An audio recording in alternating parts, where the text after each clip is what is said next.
Olá pessoal, tudo bem com vocês? Minhas saudações e cumprimentos a todos e a todas que estão acompanhando aqui o canal. Mais uma vez aqui professor Lucas. Para quem não me conhece, sou professor aqui do canal do YouTube em Direito Tributário e Processual Tributário para os candidatos da OAB, seja em primeira e segunda fase do exame de ordem. Pessoal, vocês geralmente não têm o costume de me ver, pelo menos nos vídeos maiores. Geralmente eu filmo a tela de computador e passo as questões mais pela tela de computador, mas hoje nós vamos ter uma interação um pouco mais de vídeo e o conteúdo desse vídeo nada mais é do que fazer alguns comentários finais para os candidatos que agora vão prestar a segunda fase do 39º exame, que vai ser agora dia 21 de janeiro de 2024, esse domingo agora. Hoje é dia 19 de janeiro, sexta-feira, então daqui a 2 dias, no caso domingo, dia 21 de janeiro, agora de 2024, vai ser a segunda fase do 39º exame de ordem unificado. Então, o pessoal que vai prestar a segunda fase aí, antes de mais nada, eu gostaria de desejar uma boa prova a todos. E o meu objetivo desse vídeo é justamente falar com vocês que estão me acompanhando no canal, estavam se preparando desde o início para a segunda fase em tributário, tá? Mas esse canal aqui, esse vídeo aqui do canal, visa justamente trazer informações mais simples, né? Mais palatáveis, mais de preparação emocional ou de informações gerais da prova em si, tá? Então, pessoal, e mesmo aqueles que vão prestar agora o 40º exame de ordem, vou fazer inclusive um vídeo para os alunos que vão prestar o 40º exame, que vai ser no meio desse ano de 2024. Então o canal é para todos os candidatos da OAB, não importa se é o 39º, o 40º, o 41º e assim por diante. O objetivo é ajudar todos os candidatos da OAB a conseguirem a aprovação em primeira e segunda fase em direito tributário. Então o objetivo do canal é justamente esse. Quiçá um dia possa eu também fazer com que esse canal cresça ainda mais e consiga abranger outras matérias, né? Como direito constitucional e administrativo, por exemplo. Pode ser que isso ocorra, ainda não é um projeto, vamos dizer assim, que eu pretendo alcançar a curto prazo. Isso é um projeto que eu vou trabalhar mais à frente, mas o canal começa com a área da minha especialização, que é em direito tributário, tá? Para quem não me conhece ainda, pessoal, tem um pessoal que é novo aqui do canal, então não custa nada me apresentar. Meu nome é Lucas, eu sou professor de Direito Tributário aqui no canal, sou graduado em Direito e especialista pós-graduado em Direito Tributário pela Universidade Mackenzie aqui em São Paulo e sou mestre em Direito Constitucional e Processual Tributário pela PUC São Paulo, tá? A minha atuação foi justamente na área tributária, mais focada na área acadêmica, mas também já tive algumas atuações práticas. E justamente o meu objetivo do canal ajudar você que está se candidatando para o exame da OAB. Eu já sou advogado, fui o candidato do 24º exame, foi aprovado em 2017 para 2018. Então esse foi o exame que eu fui aprovado e eu vi que tinha muitas pessoas que tinham dificuldades desde a minha época com a matéria de tributário. Então o meu objetivo é ajudar aqueles que querem ser aprovados na OAB em matéria de tributário para que conheçam a matéria, se apaixonem como eu me apaixonei pelo tributário e consigam a tão sonhada aprovação do exame de ordem. Lembrando que o canal não é só para os tributaristas, o canal é para todos os candidatos da OAB, porque todos vão prestar a primeira fase e vai ter 5 questões de tributário, por exemplo, na primeira fase. Então o objetivo do canal, pessoal, é ajudar a todos os candidatos da primeira fase, e vão ser todas as áreas, né? O pessoal que vai prestar a prova de primeira fase cai todas as matérias, inclusive tributário. E na segunda fase, o pessoal que escolher tributário, sejam muito bem-vindos ao meu canal, e o objetivo é fazer você também se apaixonar pelo direito tributário, não só para o exame da OAB, quiçá para outras fases da vida, para cursos de especialização ou para outras carreiras, né? Seja ela carreira privada como advogado ou carreira pública em concursos como concurso da Receita Federal. Então o objetivo é fazer com que o direito tributário chegue a todos. Esse é o objetivo do canal. Pessoal, o que eu gostaria de falar com vocês hoje, de modo especial no início desse vídeo, com os candidatos do 39º exame. Sei que o pessoal está bem ansioso, bem preocupado aí com a prova que está chegando, que vai ser daqui a 2 dias, dia 21 de janeiro de 2024. Pessoal, o que eu gostaria de falar com vocês são algumas coisas específicas e pontuais para vocês rememorarem, né, aquilo que a gente já trabalhou aqui no canal nas aulas, mas não custa lembrar. Pessoal, lembra que a prova de segunda fase vão cair duas grandes partes. Primeiro é a parte da peça profissional, que vale 5 pontos, e outras 4 questões discursivas que todas elas somadas dão mais 5 pontos, totalizando um total de 10 pontos para a prova que vocês vão prestar, tá? E vocês precisam desses 10 pontos, no mínimo 6 para passar e conseguir a aprovação do exame da OAB e assim poder se inscrever como advogado ou advogada nos quadros da OAB no Brasil, tá? Então, pessoal, o que a gente precisa lembrar quando a gente falar da segunda fase é o seguinte, quando a gente fala na parte das peças profissionais, lembra que quando vocês receberem um caderno de provas, vocês vão receber o gabarito e vão receber o rascunho. Eu sempre sugiro, pessoal, que utilizem primeiro o rascunho. Não coloquem direto a peça já no gabarito, porque se vocês errarem, não pode ter rasura. E se tiver rasura no gabarito que vocês vão entregar para o fiscal da sala, se tiver rasura, a prova pode ser anulada. Então, evitem isso. O objetivo é: usem o rascunho antes, coloquem as informações primárias lá e depois passem a limpo para o gabarito, tá? Reservem um tempo primeiro para colocar no rascunho as informações que vocês querem adicionar e mais também ter um tempo para colocar no gabarito, tá? Então o objetivo é vocês também lembrarem primeiro de colocar no rascunho as informações gerais e depois vocês colocam no gabarito oficial as informações da peça, né, que vocês vão precisar montar. Lembra que nós temos 2 tipos de peças fundamentais que podem cair e que vão cair, ou uma ou outra, para a segunda fase. Ou vai ser perguntado alguma peça que envolve uma ação judicial ou um recurso. Pessoal, o pessoal que está me acompanhando aqui já há tempo no canal sabe que a OAB FGV em tributário ou pergunta alguma questão sobre recurso, alguma peça que pode ser uma apelação ou um agravo de instrumento, ou uma ação judicial na esfera tributária, como uma ação anulatória de débito fiscal ou uns embargos à execução fiscal. Os embargos à execução fiscal nós sabemos que não é uma ação propriamente dita, é uma defesa do contribuinte devedor na fase de execução, mas a formatação dos embargos à execução fiscal é o mesmo de uma ação judicial.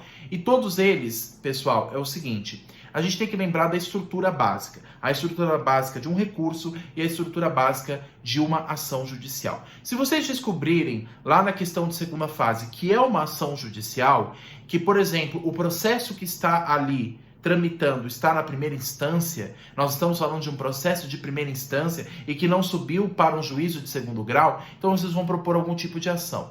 Se é ação anulatória, ação declaratória, ação de consignação em pagamento, ação de repetição de indébito tributário, independente do tipo de ação, todas elas seguem uma formatação específica já prevista no artigo 319 do Código de Processo Civil. Lembrando que o CPC ele é utilizado de maneira subsidiária ao processo tributário. O que prevalece, claro, são as leis específicas, a Constituição, o CTN e as leis federais. Mas o que se aplica de maneira subsidiária e que é muito utilizado é o CPC 2015.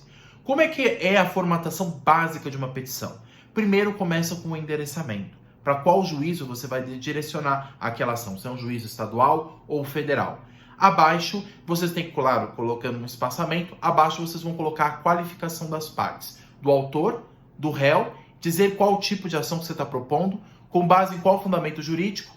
E abaixo dessa qualificação vem os fatos, depois o direito, ou vocês colocam os fatos, depois a tutela antecipada, algumas ações vocês têm que colocar ou tutela antecipada ou tutela de urgência, depois a parte dos pedidos, fatos, tutela, depois vocês colocam a parte do direito, o fundamento jurídico da sua ação, da sua petição inicial, logo após a parte dos pedidos e por fim você fecha a petição inicial. Pessoal, como é que a gente vai saber na hora? Como é que eu vou decorar toda essa parte das ações? Pessoal, tudo está no artigo 319. O rito está ali escrito. Então, primeiro começa com o endereçamento, depois começa com o preâmbulo, depois você vai para a parte dos fatos, a parte da tutela antecipada, a parte do direito, pedidos, e aí você fecha a sua petição inicial, com aquela parte, termos em que pede-se deferimento, local, data, advogado, OAB, aí você fecha a sua petição inicial. Esse é o esqueleto de toda a ação, não importa o tipo de ação. É claro que cada ação tem uma fundamentação diferente, mas a formatação, o esqueleto é sempre o mesmo. Não importa se é uma ação anulatória, não importa se é uma ação declaratória, não importa se é uma ação de repetição de indébito, uma ação de consignação em pagamento, se é uma ação na esfera administrativa, a regra geral, ela segue o artigo 319, tá? E os recursos, nós estudamos basicamente dois grandes recursos, a apelação e o agravo de instrumento. Diferente da ação, o recurso tem uma formatação diferente, tá? E o recurso é quando você quer recorrer a uma segunda instância. Quando envolve decisão interlocutória, você propõe um agravo de instrumento. Quando envolve uma decisão definitiva de mérito em primeiro grau, aí você propõe uma apelação, tá? Lembrando que ambos os recursos têm duas grandes partes, a folha de interposição e as razões recursais.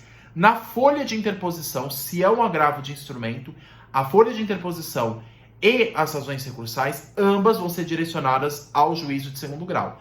Mas na apelação, não. Na apelação, a folha de interposição, que é a primeira parte, vai para o juízo de primeiro grau. E as razões recursais, aí sim, vai para o juízo de segundo grau. Ah, mas para qual segundo grau eu vou mandar? Bom, se o processo está em primeira instância no âmbito estadual, você vai mandar para o Tribunal de Justiça do Estado. Se você está falando no âmbito federal, aí não. Aí você vai direcionar ao TRF, ao Tribunal Regional Federal, tá? Então tem essa formatação específica que vocês têm que lembrar na parte do endereçamento. Primeiro vem a folha de interposição, que tem o endereçamento, depois você fala que o processo já foi tramitado em primeiro grau e agora você está recorrendo ao desembargador presidente daquela corte, aí você fecha a folha de interposição, da mesma forma que uma petição inicial, termos em que pede-se deferimento, local, data, advogado, OAB, sem colocar o nome, sem inventar números, só colocar isso, e depois a parte das razões recursais, que aí sim que você vai desenvolver mais. As razões tem mais páginas, né? A folha de interposição é uma folha só. As razões recursais são em torno de 3 ou 4, tá?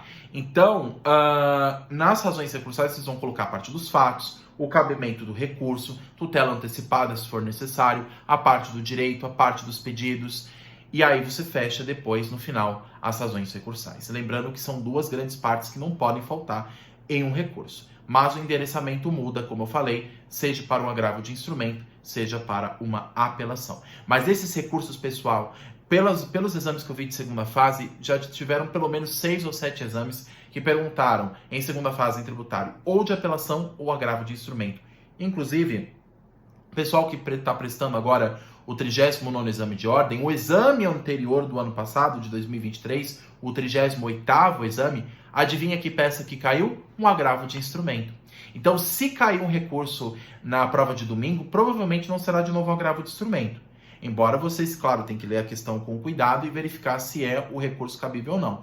Pode ser, por exemplo, uma apelação, já que caiu no exame passado agravo de instrumento, pode ser que caia agora uma apelação ou uma ação judicial. Então, lembrando que nós temos duas grandes peças, formatações básicas. Recurso, que tem a folha de interposição e as razões, e a petição inicial, que segue o rito do artigo 319 do CPC. Tudo bem? Um outro ponto que eu gostaria de revisar com vocês, pessoal, de tocar assim de maneira geral para lembrar, são a parte dos temas mais tocados nas questões discursivas, nas 4 questões. É claro que os temas são diversos, muitos deles nós já tratamos aqui no canal quando a gente teve as aulas práticas, por isso que eu falei desde o início, pessoal, quanto mais exercícios vocês fizerem, mais preparados vocês vão estar. E esse recado fica para o pessoal que vai prestar o próximo exame agora, o 40º exame de ordem. Já fique decorado isso, seja em primeira ou segunda fase. Quanto mais exercícios vocês fizerem, mais preparados vocês vão estar. Porque a banca ou repete questão, ou ela aproveita a questão e modifica um pouco para parecer que é diferente. E isso vocês vão percebendo conforme vocês vão fazendo cada exame. E são diversos temas que a FGV pergunta em segunda fase. Mas um dos mais perguntados, por exemplo, são sobre espécies tributárias. Geralmente tem questão perguntando de imposto. ITBI, IPTU, imposto de renda, alguma exceção sobre base de cálculo, alíquota, sobre a regra matriz do imposto específico. Mas também tem questões que perguntam sobre, por exemplo, imunidade, isenção. Tem questões que perguntam a respeito de competência tributária. Então, tem diversos os temas que nós já tratamos aqui. Mas um dos temas mais requisitados são espécies tributárias. Pessoal, sempre tem uma questão, pelo menos, que vai perguntar sobre imposto, ou sobre taxa, ou até sobre contribuição. Uma questão que eu achei bem interessante que a gente examinou aqui já no canal, por exemplo, são sobre as contribuições sociais. As contribuições sociais, a gente sabe que não são impostos, são outro tipo de tributo. O imposto é uma coisa, contribuição social é outra. Mas, quando a gente fala de imunidade tributária, que é aquilo que a gente já estudou no artigo 150, inciso 6 e as alíneas da Constituição, o artigo 150, inciso 6 só aplica a impostos. Então, quando fala que os entes que estão previstos ali no artigo 156 da Constituição são entes imunes de tributação, é imune de imposto. Mas no caso das contribuições sociais, lá tem no artigo 195, por exemplo, da Constituição, uma exceção, por exemplo, às entidades de assistência social, que elas podem ser sim beneficiadas por imunidade a contribuições sociais, por exemplo. Então, a imunidade ela não se aplica apenas a impostos. No caso do artigo 150, inciso 6, sim, é só para impostos. Mas no caso das contribuições sociais, existe uma exceção, por exemplo, para as entidades de assistência social. Então, você vê que interessante. Esse tema de imunidade foi perguntado de uma maneira dúbia na segunda fase, justamente para gerar confusão no candidato. Então, cuidado aí com as pegadinhas. Mas sempre tem uma questão, pessoal, que vai perguntar de espécie tributária. Se não é sobre imposto ou é sobre taxa. Teve uma questão que perguntou sobre taxa de recolhimento de lixo. E também pode cair uma questão, como caiu, falei para vocês, de contribuições, a exemplo das contribuições sociais. Então, espécie tributária é um dos temas mais amados. Também existe a questão da prescrição e decadência, é um tema que cai bastante. Hipóteses de suspensão ou extinção do crédito tributário. E, por que não dizer também, alguma questão sobre execução fiscal. Se não caiu uma peça de execução fiscal na segunda fase, pode ter certeza que pode cair alguma questão de execução fiscal em segunda fase. Se eles não perguntam como peça, redija um embargo à execução fiscal ou redija uma exceção de pré-executividade, mesmo que eles não peçam para você fazer uma peça judicial, ainda assim pode cair uma questão discursiva em segunda fase sobre execução fiscal. Então, é sempre importante vocês ficarem atentos a isso. E esses são os temas mais requisitados. Mas o que eu sugiro que vale a pena revisar novamente são as espécies tributárias, a exemplo dos impostos. Então aproveitem aqui no canal, deem uma olhada nas aulas que eu já gravei aqui sobre impostos, sobre taxas, contribuições, e são temas que geralmente são perguntados, assim como os demais que eu falei, prescrição, decadência e, no caso, a execução fiscal, tá?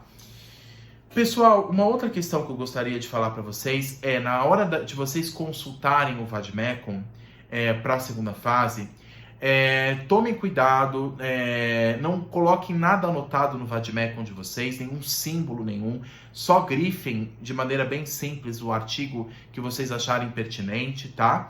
E lembrando outra coisa, mesmo que vocês possam consulta na segunda fase, lembre-se que você citar um artigo escrito no Vadmecum e passar direto para uma questão discursiva ou para uma peça judicial, isso não vai garantir para você mais pontos. Então, se você quer citar um artigo, apenas diga o nome do artigo tal, parágrafo tal da Constituição, por exemplo. Não precisa transcrever o artigo na questão, porque isso não ofere pontos. Isso, inclusive, é dito no finalzinho da questão, geralmente na parte das instruções da segunda fase. Lá embaixo ele diz: a mera transcrição de dispositivo de lei não gera pontuação na prova. Então, não precisa transcrever o artigo 5º da Constituição na prova, não precisa escrever o que está dito ali no parágrafo, só mencione ele. Artigo 150, parágrafo 4º da Constituição. Artigo 117, parágrafo 5º do CTN, estou inventando aqui. Então, pessoal, é exatamente isso. Procurem apenas citar o artigo, não transcrevê-lo na questão ou na peça judicial, porque senão vocês perdem espaço, perdem linha, e aí vocês vão perder também tempo e não vão conseguir mais pontuação. Apenas citem o artigo que é necessário citar, nada mais, não transcrevam ele, apenas citem na questão, tá bom? Um outro ponto que eu gostaria de falar para vocês, pessoal, nas peças judiciais que mais podem cair em segunda fase, como eu falei para vocês, lembrando que pode ser ou uma apelação ou um agravo de instrumento em matéria de recurso, e na parte das ações, ou pode ser uma ação anulatória de débito fiscal, ou algum meio de defesa na esfera da execução fiscal, como os embargos da execução fiscal ou uma exceção de pré-executividade, que a gente até estudou a diferença das duas. Né? A exceção de pré-executividade não exige dilação probatória, diferente dos embargos da execução fiscal. Na exceção de pré-executividade não exige garantia prévia do dinheiro numa conta judicial. Já para propor um embargo à execução fiscal, se não me engano, com base no artigo 20 da LEF, da Lei de Execuções Fiscais, a Lei 6.830 de 80, já os embargos de execução exigem o depósito prévio. Então, existem diferenças entre embargos e a exceção de pré-executividade. Pode cair alguma coisa dessas também em prova, tá? E geralmente tem questões que perguntam assim: você como advogado, como responderia ao seu cliente? Tá? Então, nesse questionamento, quando houver uma questão dessa segunda fase, não escrever de maneira informal. Eu responderia de tal forma. Apenas diga de maneira técnica a resposta correta para a questão discursiva ou transcreva de maneira correta na parte da peça processual. Evite informalidades e não identifique a peça, pessoal. Não coloque nomes nem números inventados. Apenas coloque as informações que foram disponíveis na questão.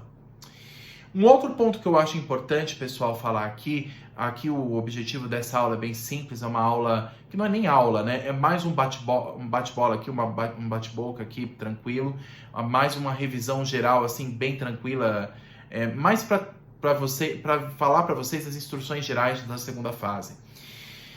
Uma coisa que eu falo que é importante vocês sempre lerem, pessoal, é as instruções da prova. As instruções da prova geralmente são divulgadas na capa da prova, do caderno de provas, tá? Lá no caderno de provas, pessoal, tem as instruções gerais sobre como a prova vai ser administrada. Eu recomendo que vocês leiam antes de fazer a prova, até para vocês saberem da regra. Mas embora essas regras já estão disponíveis no edital de vocês que foi publicado no 39º exame. Por exemplo, tem informações assim: além desse caderno de rascunho contendo o enunciado da peça prático-profissional e 4 questões discursivas, você receberá do fiscal da sala um caderno de transcrição de textos definitivos de respostas.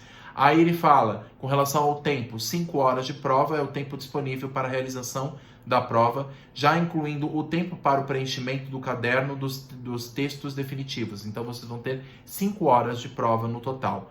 2 horas após o início da prova, será possível retirar-se da sala sem levar o caderno de rascunho. 1 hora antes do término do período da prova, será possível retirar-se da sala levando o caderno de rascunho. Então, para que vocês possam levar o caderno de vocês, pessoal, para consulta depois, para ver o que vocês acertaram ou não no gabarito oficial, o caderno é recomendável que vocês levem, mas para isso vocês têm que ficar pelo menos 3 horas na prova. Das 5 horas, pelo menos 3, vocês vão ter que ficar na sala para poder levar o caderno com vocês. E eu recomendo, porque aí é o que vocês vão ter anotado e lembrado do que vocês responderam lá. E depois, quando sair o gabarito oficial, primeiro sai preliminar, depois o oficial, o gabarito definitivo de segunda fase, aí vocês vão poder ter uma noção se vocês acertaram ou não, tá? As questões discursivas, por exemplo. Aqui fala o que não é permitido levar na prova e algumas informações gerais também da prova. Sempre na capa, pessoal, na primeira folha, na capa do caderno de questões, eles passam as instruções gerais da prova. Do tempo, do que se pode levar, o que não pode levar, o que se pode fazer ou não. Então, pessoal, sempre leiam as informações da prova para que vocês estejam também preparados em saber como que é organizado o certame daquela prova, né? Quanto tempo vocês têm para responder cada questão, como responder, qual o gabarito que vocês vão ter que usar, né? O gabarito oficial, como preencher, as informações vão estar lá. E aí eu recomendo que vocês leiam com antecedência essas informações que já estão disponíveis no edital, na verdade. É só um resumão que eles colocam aqui na capa. Aí eu recomendo que vocês leiam e aí sim, depois vocês podem fazer a prova com mais assertividade e preparados, tudo bem? Pessoal, o último ponto que eu gostaria de falar para vocês, de uma maneira geral, aí já não envolve em si a prova, envolve obviamente a prova, mas não envolve em si o conteúdo da prova. Envolve mais a preparação para a segunda fase. Pessoal, a parte de estudar vocês já fizeram até aqui. Recomendo que vocês estudem no máximo até sábado à tarde. E depois vocês parem os estudos. Descansem mais cedo no sábado para acordar num bom horário no domingo, não se atrasarem na prova e estarem bem descansados e emocionalmente preparados para a prova. Uma coisa que eu falo, pessoal, emocional é pelo menos 50% da prova. Se vocês não estiverem com o emocional preparado, aí não tem o que fazer. Aí tem gente que dá branco na prova, apaga tudo na mente, e aí a pessoa fica desesperada na hora. Então, tem gente que passa a madrugada estudando. Eu vou passar a madrugada inteira. Pessoal, vocês estudaram desde o início. A época para estudar já foi. Agora é a época de vocês descansarem, de vocês darem um descanso para vocês, para que na hora da prova vocês estejam emocionalmente preparados, fisicamente preparados, espiritualmente preparados, para que vocês possam fazer a prova de vocês com mais assertividade. Então, cuidado emocional, se organizar com antecedência. Então, no domingo acordar num bom horário, aí você se alimenta, vai para o local de prova com antecedência, leva o seu material, leva a sua caneta preta para preencher o gabarito, leva um lanche para você comer durante a prova, leva obviamente o vade-mecum, né, que vocês vão precisar para consulta. Levem os materiais que vocês vão precisar para utilizar na segunda fase.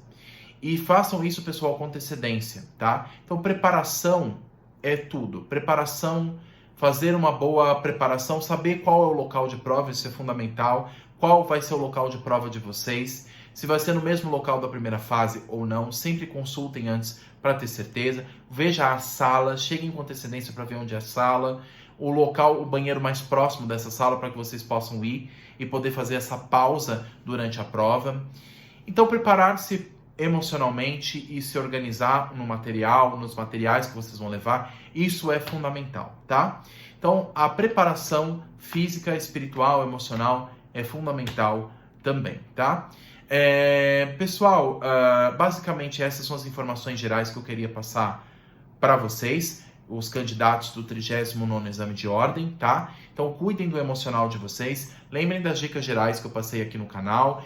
Se vocês tiverem ainda dúvidas, por favor, deixem nos comentários, vou respondendo vocês conforme o tempo, né? Conforme a disponibilidade, e aí eu vou respondendo vocês. Eu tenho outras redes sociais, como vocês sabem, aqui embaixo eu coloquei o link do Instagram e do LinkedIn, mas eu recomendo que vocês entrem em contato comigo aqui pelo YouTube mesmo, pelos comentários do chat, pelos comentários aqui embaixo. Aí sim que eu vou responder vocês com mais rapidez e de melhor forma possível. Eu utilizo mais a plataforma do YouTube do que as demais plataformas. Então eu recomendo que vocês passem as dúvidas de vocês aqui e aí eu vou passando as informações necessárias. Mas o mais importante agora, pessoal, é se organizar e principalmente se preparar emocionalmente para que vocês possam fazer a prova nesse domingo agora, dia 21 de janeiro de 2024. Façam a prova com calma, com tranquilidade, sem estresse, sem virar à noite sem dormir. Vocês precisam dormir, descansar e assim preparados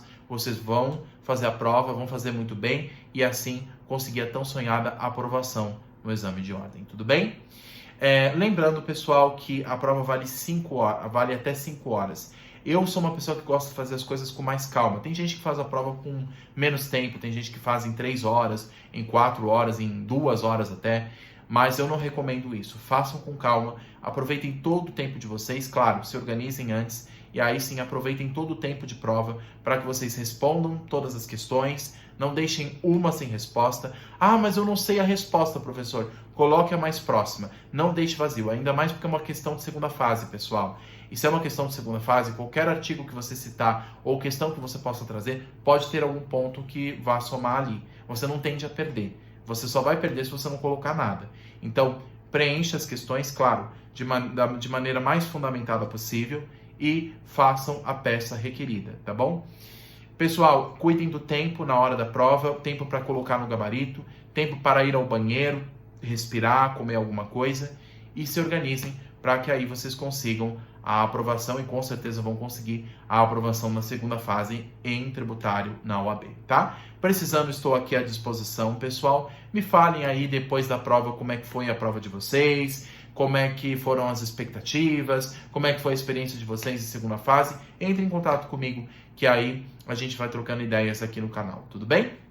Vou postar um próximo vídeo aqui no canal, pessoal, para os candidatos do 40º exame de ordem, passando informações gerais também, em preparação para esses candidatos, lembrando que o canal é aberto a todo mundo, tanto ao pessoal que começou aqui por primeiro comigo no canal, pessoal que está se preparando para o 39º exame, como o canal é novo, começou a abranger o pessoal desse 39º exame de ordem do ano passado, começou o ano passado, e agora também vão vir os candidatos aqui no canal do 40º e 41º e os demais exames da OAB. E o objetivo é justamente ajudar vocês a fazer com que o conteúdo do tributário alcance o maior número de pessoas, tudo bem? Pessoal, se tiverem sugestões para melhorar o canal, eu estou tentando fazer o meu melhor aqui para melhorar as filmagens e o conteúdo. Se tiverem sugestões, por favor, me passem para que aí eu melhore os vídeos, a edição dos vídeos, o modo de falar, as informações aqui, e assim o canal possa ser da melhor forma elaborado e assim atingir o maior número possível de pessoas para que, como eu disse, e esse é o propósito do canal, o direito tributário, o conteúdo do direito tributário, o conhecimento tributário seja mais democrático possível e ao alcance de todas as pessoas, tá bom? Bons estudos a todos, pessoal, um abraço e até a próxima. Tchau, tchau!